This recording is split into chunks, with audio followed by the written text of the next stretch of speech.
नमस्कार, स्वागत है आपका ईटी नाउ स्वदेश पर और आप देख रहे हैं टैक्स मंत्रा। मैं हूं आपके साथ पूजा त्रिपाठी और इस शो में टैक्स से जुड़ी जो भी आपकी मुश्किलें हैं, आपकी उलझन है, वो इस शो के जरिए हम सुलझाने की कोशिश करते हैं।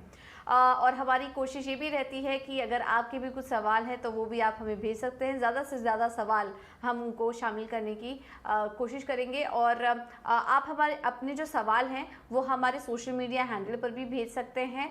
मेल आईडी लगातार आपके स्क्रीन पर फ्लैश होगी, वहाँ पर भी अपने सवाल हमें भेज सकते हैं। साथ ही साथ अपने सवाल के अगर कुछ वीडियोज़ हैं तो वीडियोज़ के ज़रिए भी आप अपने सवाल हमें व्हाट्सएप कर सकते हैं। तो चलिए शो की शुरुआत करते हैं और आज हम बात करेंगे गोल्ड सोवरेन बॉन्ड की। ये अभी अभी चालू हुआ, 20 अगस्त से इसका इशू खुला है, 5 दिन के लिए खुला रहता है और अब 30 तारीख को अब अलॉटमेंट भी कर दिया जाएगा, इसको जारी भी कर दिया जाएगा। लेकिन अगर आपसे ये मिस हो गया है या आप नहीं कर पाए तो फिर अब अगले ऑप्शंस आपके पास क्या बचते हैं, और अगर आपको ये जारी हो चुका है तो अब आपको क्या करना चाहिए, किस तरह की टैक्स लायबिलिटी आपके ऊपर बन सकती है, इन तमाम बातों पर हम आगे चर्चा करेंगे। और इसमें हमारी मदद करने के लिए आज हमारे साथ मौजूद हैं खास मेहमान सुधीर कौशिक, सीए, को founder and CEO taxpanel.com। Sir, बहुत बहुत शुक्रिया ईटी नाउ स्वदेश को समय देने के लिए आपका। Good afternoon. और आज का शो काफ़ी खास है क्योंकि सोना जिसमें कि हर भारतीय को काफ़ी दिलचस्पी है। हम देखते हैं कि इसको अपने घरों में हर स्त्री अपने पास रखना चाहती है, उसमें निवेश करना चाहती है। एक तरीके से फिजिकल गोल्ड की भी डिमांड काफ़ी अच्छी दिखाई दे रही है और अब धीरे धीरे इलेक्ट्रॉनिक की तरफ भी लोगों का रुझान बढ़ता जा रहा है। तो आज हम फोकस करेंगे एसजीबी पर। और सबसे पहला सवाल मेरा इसी से जुड़ा होगा कि सोवरिन गोल्ड बॉन्ड ये होता क्या है, इशूअर कौन है और ये फिजिकल गोल्ड में निवेश करने से कितना बेहतर है, इसके बारे में थोड़ा हमारे दर्शकों को समझाइए। पूजा, जो ये गोल्ड स्कीम है, ये ज्यादा इसका जो आरबीआई है, तो इसकी जो सिक्योरिटी है उस पर कोई आपको डरने की या शक करने की जरूरत नहीं है। रिजर्व बैंक ऑफ इंडिया है और इसको इशू करने वाले इससे रिलेटेड बैंक और ब्रोकर्स होते हैं। वो इसको डीमेट फॉर्म में भी देते हैं और फिजिकल फॉर्म में भी देते हैं। तो आपको सोने की जगह, गोल्ड की जगह 1 तोले का यानी कि एक 5197 रुपीज, 5197 रुपये में आज आप खरीद सकते हो।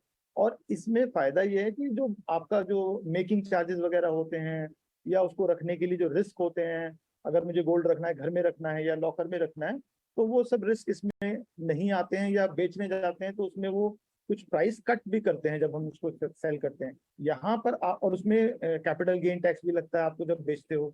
तो यहाँ पर ये सब चीजों से, तीनों चारों चीजों से आपको फायदा होता है, क्योंकि आपको डीमेट फॉर्म में है तो बल्कि डिजिटल रखना चाहिए, ज्यादा आसान है, ट्रेडिंग में भी आसान होता है इसका।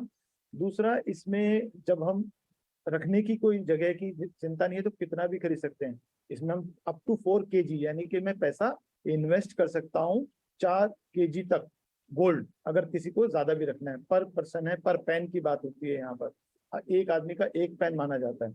अब ऐसे में जो ये स्कीम है आज खत्म हो गई, तो अब तो आप इन्वेस्ट नहीं कर सकते हैं, क्योंकि अगर आपको आज पता लगेगा और आपके पास समय नहीं है, कर लिया है तो बहुत अच्छा है। फिर इसको आप ऑनलाइन, ये ट्रेडिंग भी होता है, जो पुराने बॉन्ड्स हैं, किसी किसी को पैसे की जरूरत होती है तो वो उसको ट्रेड भी कर सकते हैं। तो आप उससे ऑनलाइन भी खरीद सकते हैं, किसी से कंसल्ट कर सकते हैं। नहीं तो ये हर क्वार्टर में, जैसे अब शायद ये धनतेरस के आसपास या दिवाली के आसपास फिर से होंगे, तो साल में लगभग 4 बार इस तरह से जो है आरबीआई इसको इशू करता है। और ये आप अपने बैंक के थ्रू कर सकते हैं, तो जरूर करें। और इसमें जो रिटर्न्स हैं उसमें एक फायदा और है, अगर आप देखोगे तो ये गोल्ड की जो रिटर्न है वो तो देगा ही। जो गोल्ड आपका 8 साल में बढ़ करके वैल्यू हो जाएगी, वो पैसा तो मिलेगा ही मिलेगा। प्लस 2.5%, 2.5% जो है आपको हर साल अलग से ब्याज मिल रहा है। जो इंटरेस्ट है वो भी रहा है, वो इंटरेस्ट टैक्सेबल है। अगर आप हर साल की इनकम में दिखा रहे हो तो वो आपको टैक्सेबल इनकम में दिखाना पड़ता है, वो इंटरेस्ट माफ नहीं है। लेकिन जो कैपिटल गेन है इसका, 8 साल बाद जब मेच्योरिटी मिलेगी आपको, वो पूरी तरह से टैक्स से माफ है, एग्जेम्प्ट है। तो इसमें क्लैरिटी के लिए अगर हम कहें तो मुझे 8 साल, यानी कि मेरे बच्चे का सपोज करो आज 14 साल की उम्र है और मुझे 22 साल में या 21 साल में पैसा चाहिए, तो अब मैं क्या करूं कि 12-13 साल के बच्चे के लिए मैं आज 8 साल के लिए पैसा सेफ रख सकता हूं।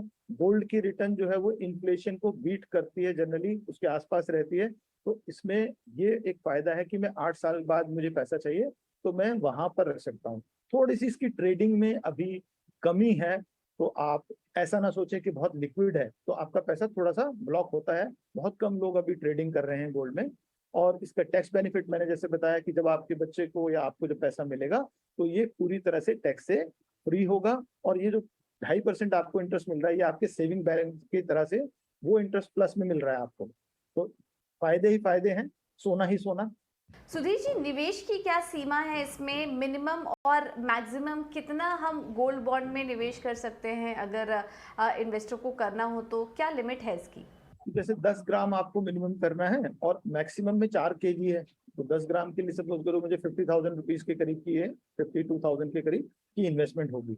और अगर मैं वैसे करूं तो मुझे 4 kg की तो वैल्यू निकालनी पड़ेगी थोड़ी सी, क्योंकि फिर मल्टीप्लाई करना पड़ेगा, तो लाखों में नहीं करोड़ में जा सकता है एक पर पर्सन के लिए तो। और सारा पैसा तो किसी को एक जगह इन्वेस्ट करने के लिए हम कहते नहीं है। तो आपको अगर गोल्ड में इन्वेस्ट करना है तो 5 से 10% की राय दी जाती है आपके ओवरऑल जो हमारी एसेट्स होती हैं, जैसे प्रॉपर्टी है या शेयर्स हैं, म्यूचुअल फंड्स हैं, या इसके अलावा कुछ हमारे पास पेंटिंग्स वगैरह जो भी जो आपके अल्टरनेट एसेट्स हैं, तो 100% तो पैसा हम इसमें नहीं रखेंगे। लिमिट के हिसाब से शायद अभी लोग इसको इतना एक्सप्लोर नहीं कर रहे हैं, क्योंकि लोगों को आज भी फिजिकल गोल्ड ज्यादा पसंद है और ये गोल्ड बॉन्ड्स कम पसंद है। चाहे उसमें थोड़ा बहुत रिस्क है या कॉस्ट है, बट वो पहनने की या हमारे यहाँ जो रीति रिवाज है उसके हिसाब से पीपल आई थिंक कि वो अभी भी ज्यादा उसमें रखते हैं। हाँ, बिल्कुल, ये तो जी। सरकार जी ये सर। फायदा देती क्यों है ये भी लोगों को पता होना चाहिए थोड़ा बहुत, कि ऐसा क्यों है कि सरकार इसमें हमें 2.5% एक्स्ट्रा भी दे रही है और टैक्स की माफी है। क्योंकि सरकार नहीं चाहती कि लोग फिजिकल गोल्ड ज्यादा डिमांड बढ़ाएं, क्योंकि ये इंपोर्ट करना पड़ता है बाहर से। और ये एक ऐसी वस्तु है जिसको कि इंपोर्ट करने के लिए हम कहें ना, खाने पीने की वस्तु तो जरूरी होती है, जो हमारी लाइफ टाइम अगर दवाइयां हैं वो जरूरी हैं। ये एक हमारी पुरानी परंपरा की वजह से हमें ज्यादा इसको इंपोर्ट करना पड़ रहा है। और इसके लिए सरकार को एक्सपोर्ट, अगर हम बाकी चीजों का इतना नहीं है तो कभी कभी ये ट्रेड बैलेंस मुश्किल हो जाता है, जिससे हमारी करेंसी की वैल्यू कम हो जाती है, जो हमारी जो डॉलर के अगेंस्ट रुपीस की वैल्यू है। तो थोड़ी डिमांड अगर हमारी फिजिकल गोल्ड की कम होगी तो ये देश के लिए अच्छा है, इसलिए सरकार इस पे ये टैक्स बेनिफिट देती है। रेट ऑफ इंटरेस्ट के बारे में आपने बताया, ये जो इस पर ब्याज है वो किस तरीके से पे होता है, इसके बारे में भी थोड़ा समझना चाहेंगे। ये मेच्योरिटी के बाद इकट्ठा मिलता है या फिर हर महीने ये आपके अकाउंट में क्रेडिट होता है? किस तरीके से ब्याज का भुगतान होता है गोल्ड बॉन्ड्स पर? ये ऑप्शन होती है हमारे पास, अगर मुझे चाहिए, जैसे मुझे लिक्विडिटी, किसी को अब ओल्ड एज में है उसको पैसा हर बार चाहिए, उसने गोल्ड एक्चुअली इसलिए रखे हैं कि जब तक मैं हूं तो मुझे 2.5% भी बहुत है, लेकिन ये पैसा मेरे बच्चों को मिल जाए मेरे बाद, ऐसा भी लोग करते हैं। या फिर वो है कि मेरे एक्सपेंसेस इतने ज्यादा हैं कि मैं वो एक्सपेंस और मेरी इनकम पे कोई ज्यादा टैक्स नहीं लगेगा तो मैं इंटरेस्ट ले लूंगा अभी, नहीं तो ये टोटल मैच्योरिटी पे ले सकता हूँ मैं सब कुछ, और तब मेरा टैक्स नहीं लगेगा। तो इसलिए कोशिश करनी चाहिए कि अगर आपको लिक्विडिटी की जरूरत नहीं है तो आप टोटल पैसे को उसके साथ मैच्योरिटी पर ही ले लें, तो आपका कैपिटल गेन में चला जाएगा ये। ठीक है, नहीं तो आप इसको अगर इंटरेस्ट को ले रहे हैं तो हर साल आपका वो टैक्सेबल इनकम में डिक्लेयर कर दें, क्योंकि ये इंटरेस्ट टैक्सेबल है। इसमें एक और अच्छी चीज है जो शायद लोगों को पता होनी चाहिए, क्योंकि थोड़ा सा लिक्विडिटी का एक वो रहता है कि अगर हमने 8 साल के लिए पैसा ना फंस जाए तो इसके अगेंस्ट में लोन भी मिल जाता है। ऐसा नहीं है कि इसके अगेंस्ट में लोन अवेलेबल नहीं है। तो जैसे हमें गोल्ड रख करके पैसा मिलता है, सोना रख के, ऐसे ही गोल्ड बॉन्ड्स के अगेंस्ट भी लोन मिलता है, अगर कोई इमरजेंसी आ जाती है तो ले सकते हो। इमरजेंसी की आपने बात की, अब मान लीजिए मुझे कुछ इमरजेंसी आ चुकी है और बॉन्ड मुझे एनकैश करना है, तो क्या मैं वो कर सकती हूँ? मेरे पास ये ऑप्शन है। और अगर प्री मेच्योर रिडम्पशन अगर मुझे करना हो तो फिर किस तरह की पेनाल्टी लगेगी या फिर किस तरह का टैक्स ऑब्लिगेशन यहाँ पर लग सकता है? 8 साल से पहले अगर आप पैसा विड्रॉ करोगे तो नहीं मिलेंगे, और 5 साल से पहले विड्रॉ नहीं करने देंगे आपको। तो इसको लोन लेकर के ही काम चलता है अगर हमें जरूरत पड़ जाती है तो। और ये पैसा सोच करके करना चाहिए, इसीलिए तो हम कह रहे हैं ना, आपकी जो एसेट्स का 5 से 10%, कभी भी किसी चीज के पीछे 100% नहीं जाना चाहिए लाइफ में। लॉटरी भी खरीदो तो ये नहीं कि मेरे पास 100 है तो 100 की लॉटरी खरीद लेता हूँ, चाहे वो कितनी भी पक्की लॉटरी हो। तो ऐसे ही गोल्ड में ये एक अच्छी स्कीम है, पर सारा पैसा यहाँ ना लगा, क्योंकि लिक्विडिटी के लिए म्यूचुअल फंड सबसे अच्छी चीज है। उससे अच्छा, म्यूचुअल फंड से अच्छा, अगर हमें अपने एक्सपेंसेस मैनेज करने हैं, वो बहुत अच्छी चीज है, वहां पर लगाओ। वहां पे गोल्ड ETF भी होते हैं अगर आपको सोने में ही पैसा लगाना है। ठीक है सुधीर जी, अब बात करते हैं टैक्स की, क्योंकि ये भी समझना काफ़ी ज़रूरी है यहाँ पर कि कितना टैक्स अट्रैक्टिव है, कितना टैक्स लाइबिलिटी बन सकती है या कितना टैक्स आप बचा सकते हैं, ये भी समझना यहाँ पर काफ़ी ज़रूरी है। तो इस पर जो इंटरेस्ट मिलता है या कैपिटल गेन होता है, किस तरह की टैक्स लाइबिलिटी आप पर बनती है और क्या कोई एग्जेम्पशन है जिसे SGB में मिलता है? हाँ, टैक्स में जैसे मैंने बताया ना, इंटरेस्ट जो आपको मिल रहा है 2.5% से ज्यादा तो मिल नहीं रहा है, ना कम मिल रहा है, वो फिक्स है। और वो जो मिल रहा है वो टैक्सेबल है। हर साल आपको अपनी इनकम, जो अदर सोर्स की इनकम है, जैसे हम सेविंग इंटरेस्ट डिक्लेयर करते हैं या फिर हमारा FD का इंटरेस्ट होता है, और ये सेविंग इंटरेस्ट की तरह ये उस जो हमें डिडक्शन मिलती है तो उसमें नहीं जाता है ATTTA में या ATTTB में, तो ये पूरी तरह टैक्सेबल होता है, ये डिडक्शन भी नहीं मिलती है इसके अगेंस्ट में, तो ये टैक्सेबल इंटरेस्ट है। अब जो मेच्योरिटी पे जो पैसा मिल रहा है, अगर बिफोर मेच्योरिटी है तो सब कुछ टैक्सेबल हो गया है।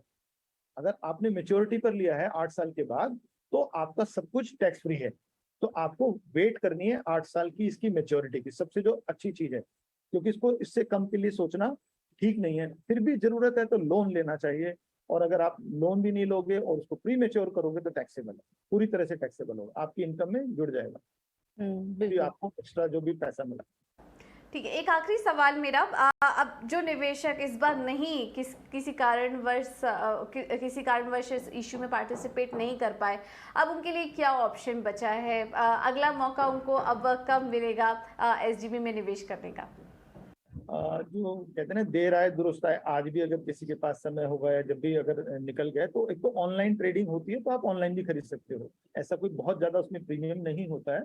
और जब हम 8-10 साल की बात कर रहे हैं, तो सोना जो है वो, मैंने जैसे कहा, इन्फ्लेशन के हिसाब से रिटर्न देता है। तो अगर मेरे पास पैसा अभी है और मुझे डर है मैं कहीं खर्च ना कर दूं, तो आप ऑनलाइन पहले तो डीमेट अकाउंट जरूर खुलवा लें, और डीमेट के साथ फिर आप उसको ऑनलाइन खरीद लें। ऑनलाइन ट्रेडिंग होती है थोड़ी बहुत जो भी है। नहीं तो दिवाली के आसपास जो हमारे एक फेस्टिवल सीजन है, उसमें भी इसका इशू आता है। इसी तरह से जब अक्षय तृतीया होती है उसके कुछ ही आसपास आता है, तो लगभग एक क्वार्टर पे ये एक सरकार इसको इशू करती है।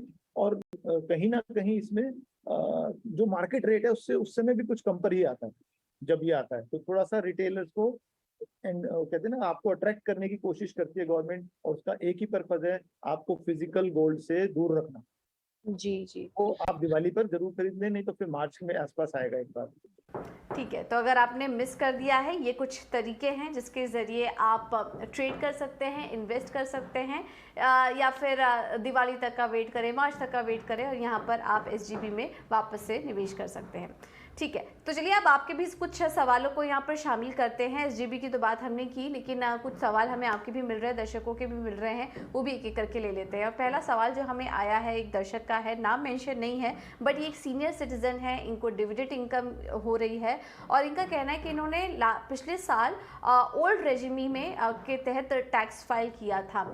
अब ये न्यू रेजिमी में एंट्री लेना चाहते हैं, उसके ज़रिए अपना रिटर्न फाइल करना चाहते हैं। तो ये जानना चाह रहे हैं कि करंट नियम क्या कह रहे हैं, क्या ये कर सकते हैं इस तरह के बदलाव, क्या फ़ायदा होगा इसके ज़रिए, इनको ये जानना चाह रहे हैं। सुधीर जी, इनको क्या राय देंगे आप? जो बिजनेस इनकम है उनके लिए टैक्स रिजिम चेंज करना मुश्किल होता है, उनके लिए टैक्स रिजिम चेंज नहीं कर सकते हैं। ठीक है, अगर बिजनेस इनकम है, प्रोफेशन या बिजनेस, जैसे मैं अपनी CA की प्रैक्टिस करता हूँ एक प्रोफेशनल की तरह से, तो भी मैं टैक्स रिजिम बार बार चेंज नहीं कर सकता हूँ। एक बार चुन लिया तो फिर मुझे वो कंटिन्यू करना होगा। अगर मैंने न्यू रिजिम में आ गया, मुझे न्यू रिजिम में आगे जाना पड़ेगा।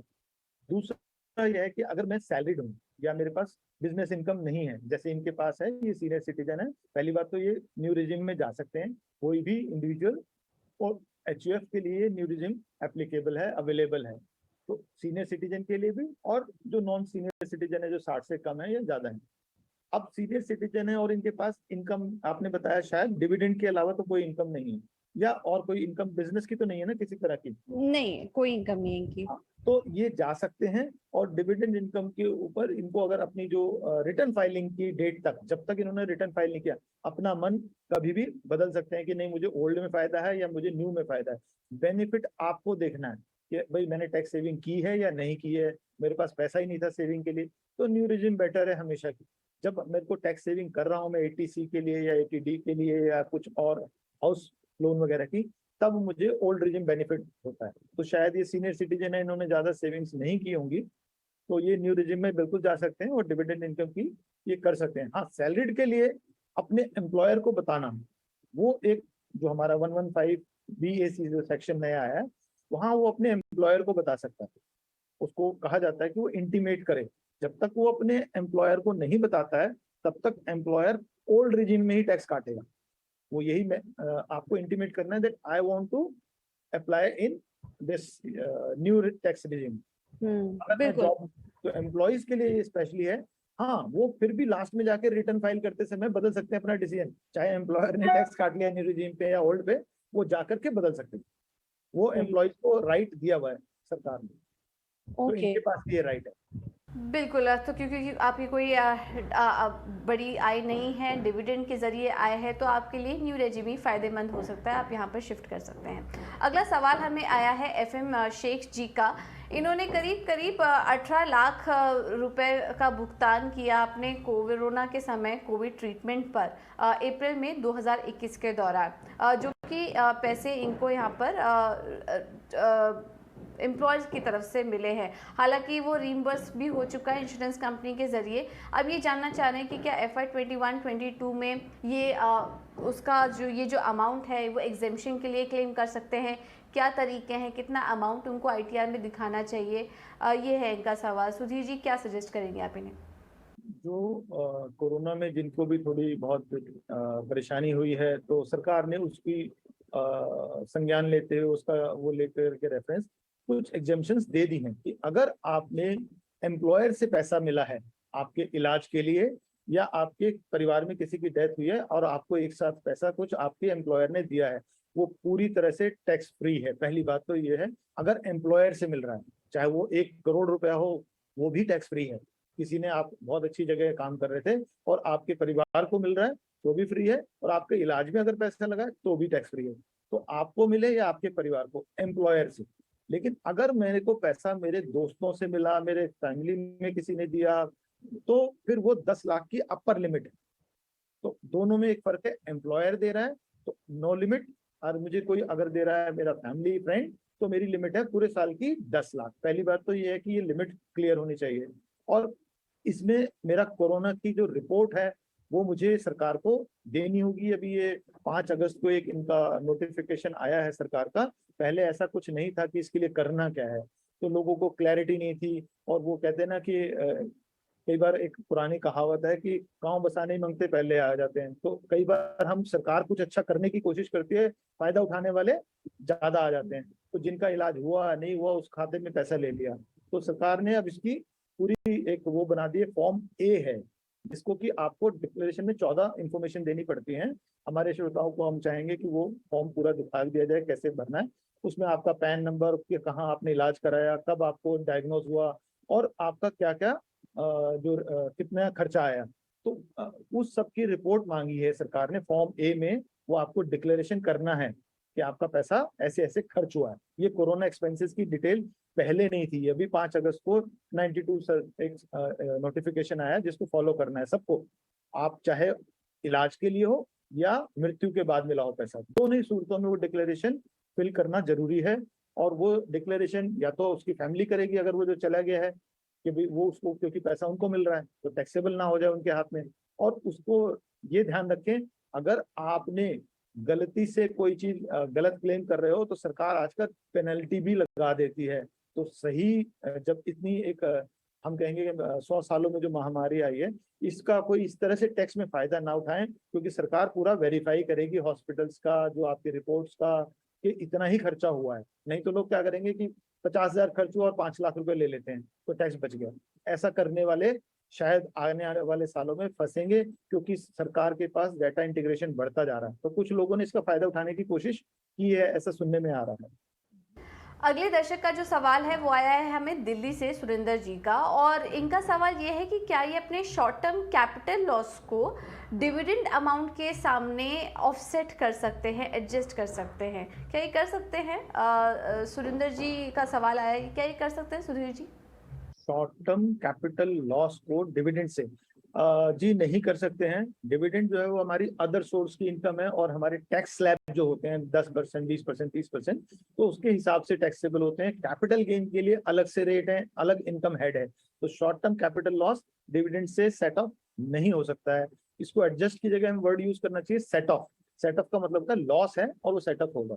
हाँ, ये आपका जो शॉर्ट टर्म लॉस है वो लॉन्ग टर्म कैपिटल गेन से एडजस्ट हो सकता है और किसी से नहीं होगा। और दूसरा, इसमें अगर आपके पास कोई स्पेकुलेशन लॉस है, बाई चांस कई बार हमें शॉर्ट टर्म में और स्पेकुलेशन में फर्क नहीं पता होता है, कुछ लोगों को जो आम आदमी है, तो उनको मैं बता दूं स्पेकुलेशन लॉस के साथ भी एडजस्ट नहीं होता है। स्पेकुलेशन का मतलब होता है कि मैंने सुबह शेयर खरीदा और शाम को मार्केट बंद होने से पहले बेच दिया, तो उसमें मुझे डिलीवरी नहीं मिलती है। तो एक तरह का सट्टा जिसे हम कहते हैं, ट्रेडिंग है पूरी, डे इंट्रा डे ट्रेडिंग बोलते हैं उसको, टेक्निकल वर्ड है।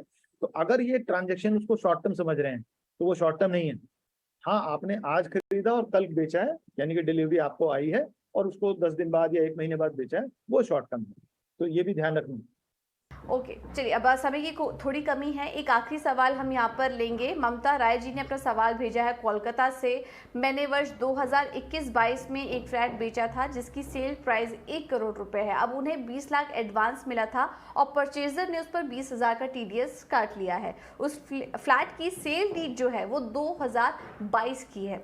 अब ये जानना चाह रही है कि इनको टैक्स 2021-22 में देना है या फिर 22-23 में देना है, और जो TDS 21-22 में काट लिया गया है उसका क्लेम उनको कैसे लेना है। ये कंफ्यूजन अक्सर हम देखते हैं लोगों के दिमाग में रहती है प्रॉपर्टी में डील करते समय। थोड़ा कॉम्प्लिकेटेड सवाल है। सुधीर जी, क्या सजेस्ट करेंगे आप इन्हें?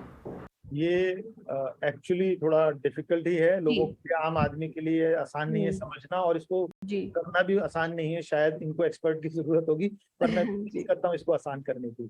जो TDS है वो हमारा एडवांस पेमेंट पे भी कटेगा ही, ये तो लॉ है। TDS का एक कानून है जिसके अंदर आपको जब भी पेमेंट मिल रही है तो जो पेमेंट देने वाला है वो TDS काटेगा, ठीक है।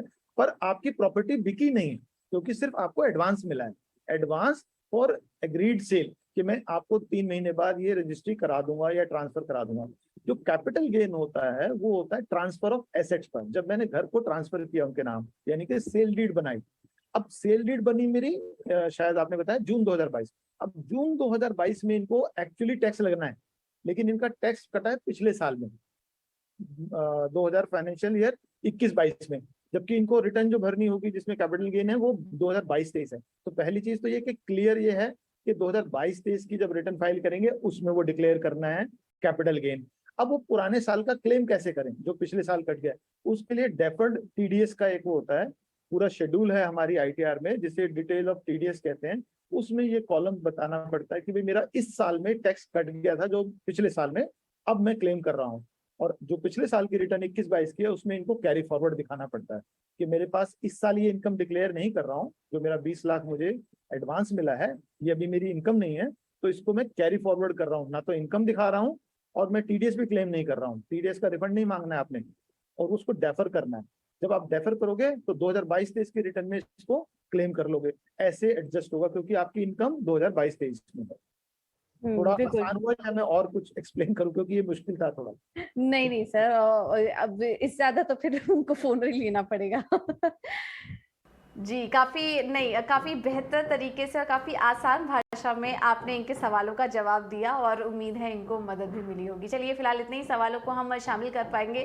सुधीर जी, बहुत बहुत धन्यवाद आपका हमारे साथ जुड़ने के लिए और गोल्ड स्कीम के बारे में और साथ ही साथ हमारे दर्शकों का सवाल देने के लिए भी, सवालों के जवाब देने के लिए भी बहुत बहुत धन्यवाद आपका। तो चलिए, ये था हमारा खास पेशकश गोल्ड बॉन्ड स्कीम पर, जिसमें कि कुछ बातें यहाँ पर सामने निकल कर आई हैं। शुद्धता की कोई दिक्कत नहीं होती है, बॉन्ड के बदले लोन लेने की भी सुविधा यहाँ पर होती है। 8 साल के बाद कोई टैक्स नहीं लगेगा और घर में रखने का भी झंझट नहीं है। ये कुछ फ़ायदे हैं, लेकिन यहाँ पर निवेश करने के बाद हम देखते हैं कि जिनको लिक्विडिटी की काफ़ी ज़रूरत है उनको यहाँ पर थोड़ा नुकसान हो सकता है। तो ये कुछ फ़ायदे, नुकसान, टैक्स लायबिलिटी हमने आपको इस शो के ज़रिए बताने की कोशिश की। चलिए फिलहाल इस शो में इतना ही, मुझे दीजिए इजाज़त, नमस्कार।